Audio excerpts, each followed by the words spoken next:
colonialism. I am fascinated by the idea of what people believe and what it can make them do. I am fascinated by the difference between being righteous and being right. And I think my first novel, Purple Hibiscus, is about all of these, among others.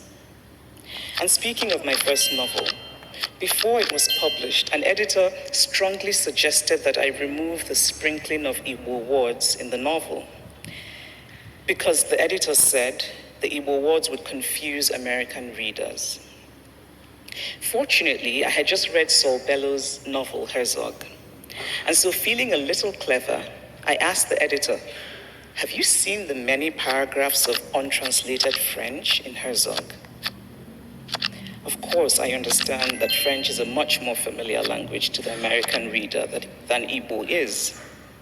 But they're both languages, both valued by those who speak them. I've always felt that editors generally underestimate the average reader. Readers understand much more than they're expected to, if not contextually, then intuitively. And we do a great disservice to literature when we try to shape a story to what we imagine to be the expectations of readers. I think of all the books I read when I was growing up, books set in Russia, in India, in Kenya.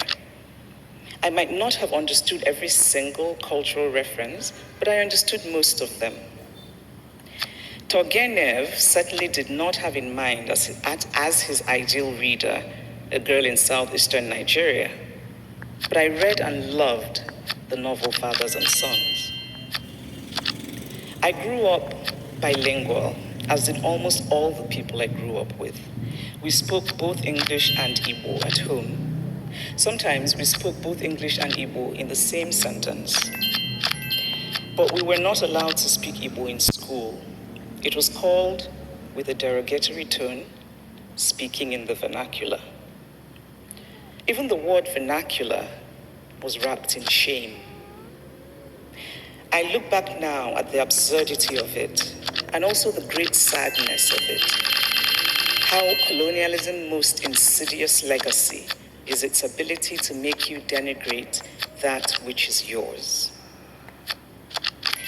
My Nigerian education was exclusively in English. Today, I cannot make a philosophical argument in Igbo.